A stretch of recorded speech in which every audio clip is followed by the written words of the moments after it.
Assalamualaikum warahmatullahi wabarakatuh. Berikut aku jelaskan tentang contoh penerapan hukum 1 Newton. Ini soalnya ada benda beratnya W diikat dengan tali T1, T2 membentuk sudut 53 derajat. Perhatikan gambar sistem kesetimbangan di samping. Jika berat beban 20 Newton, tentukan gaya tegangan tali T1 dan T2. Nah, untuk menyelesaikan soal seperti ini, pertama harus kalian gambar gaya-gaya yang bekerja pada benda tersebut.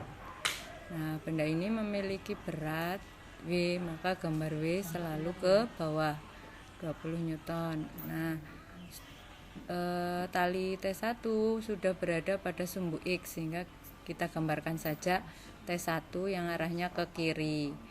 Nah, kemudian tali T2 membentuk sudut 53 derajat. Nah, jadi ini harus kita uraikan karena membentuk sudut harus kita uraikan ke sumbu X dan sumbu Y. Nah, yang ke sumbu X, T2X sama dengan T2 kosinus 53. Ingat ya, ini kan berseberangan membentuk huruf Z, maka sudut di atas ini sama dengan sudut di bawah, besarnya 53. Nah, sisi ini sisi di samping, maka menggunakan cos. Sedangkan sisi T2Y sisi di depan sudut, maka menggunakan sinus ya. Itu kata kuncinya, jika di samping menggunakan cos, jika di depan menggunakan sin. Nah, setelah kita gambar, nah, pada hukum 1 Newton itu berlaku sigma F sama dengan 0. Ya, sigma FY sama dengan 0. Kita lihat di sumbu Y.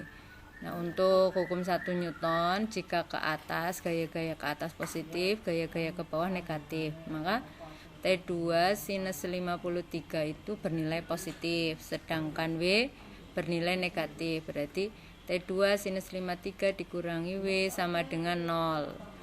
T2 sinus 53 itu 4/5 dikurangi 20 sama dengan 0. T2 sin kali 4/5 sama dengan 20, maka ketemu T2 nya 20 kali 5/4. Dibalik ya, atau silang. Ini di sini dibagi pindah ruas kan jadi dikali. Begitu juga yang 4. Ya. Jadi 20 dibagi 4 5 kali 5 ketemu T2 25 Newton. Nah, kemudian setelah T2, kemudian yang T1. Nah, T1 berada di sumbu X, sehingga sigma Fx sama dengan 0. T2 yang ke kanan positif, yang ke kiri negatif. Berarti T2 kosinus 53 dikurangi T1 sama dengan 0. Kosinus 53 0,6 atau 3/5. T2 nya ketemu dari yang sebelumnya, 25 kali 3/5 sama dengan T1, sehingga 25 kali 3/5, 25 bagi 5 itu 5 kali 3, 5 kali 3 15, sehingga ketemu T1 nya 15 Newton. Nah, demikian penjelasan hukum penerapan, salah satu contoh penerapan hukum 1 Newton. Sekian, wassalamualaikum warahmatullahi wabarakatuh.